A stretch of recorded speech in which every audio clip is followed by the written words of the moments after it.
On Monday, April 20th, we did a multiples analysis of the retail industry focusing on Costco, Walmart, and Target.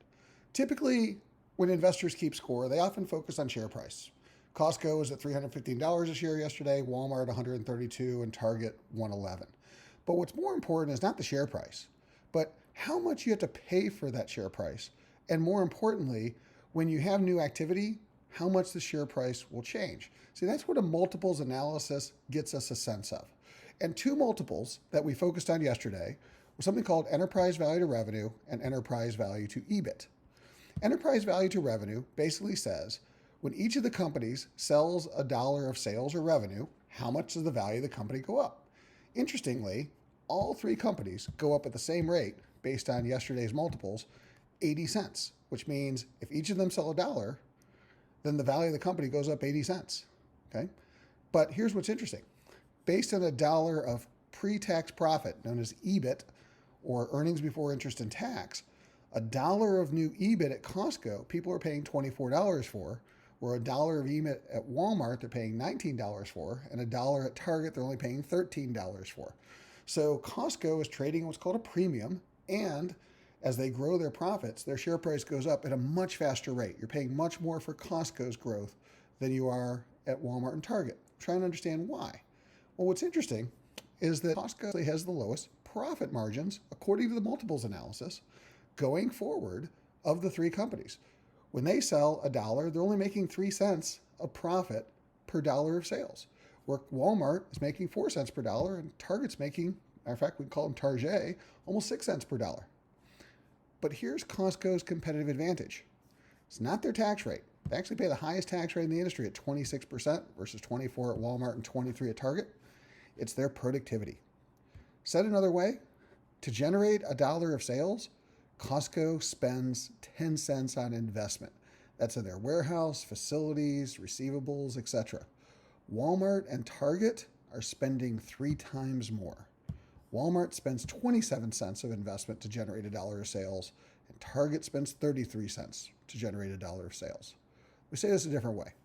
From the time they put the dollar in to the time they collect the cash, on average, is doing it every 35 days.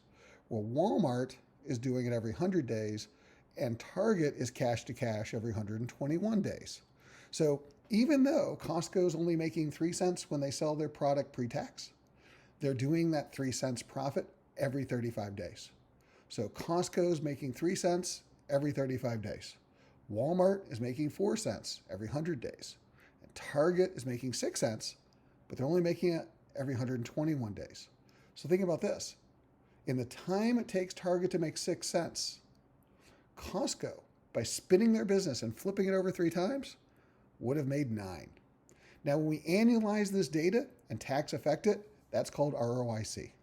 So what they're actually generating is 25 cents per dollar of investment at Costco, not because they're more profitable. They're actually the least profitable of all the firms, but they're so efficient at what they do.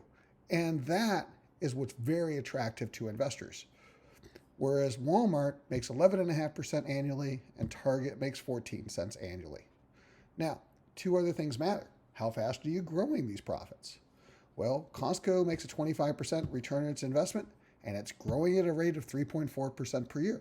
So not only are they at the highest level of return, but at the same time, they have the fastest long-term growth. Walmart's long-term growth, based on its multiples, is expected to be 4% per year, and Target's actually expected to shrink.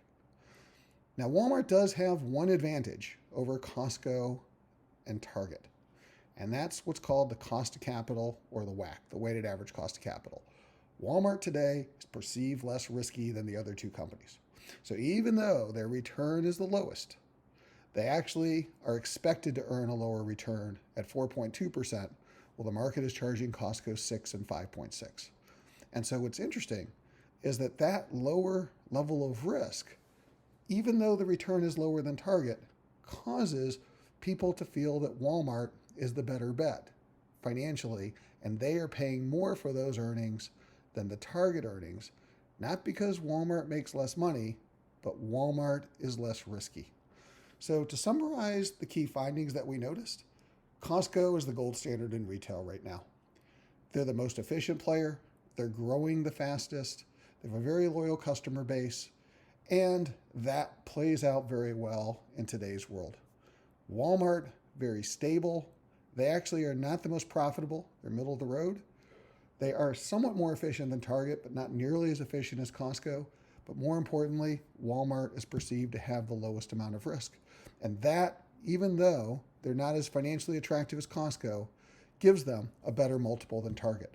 And ironically, the most profitable retailer of the three is the one investors are willing to pay the least for because they lack growth and they lack efficiency.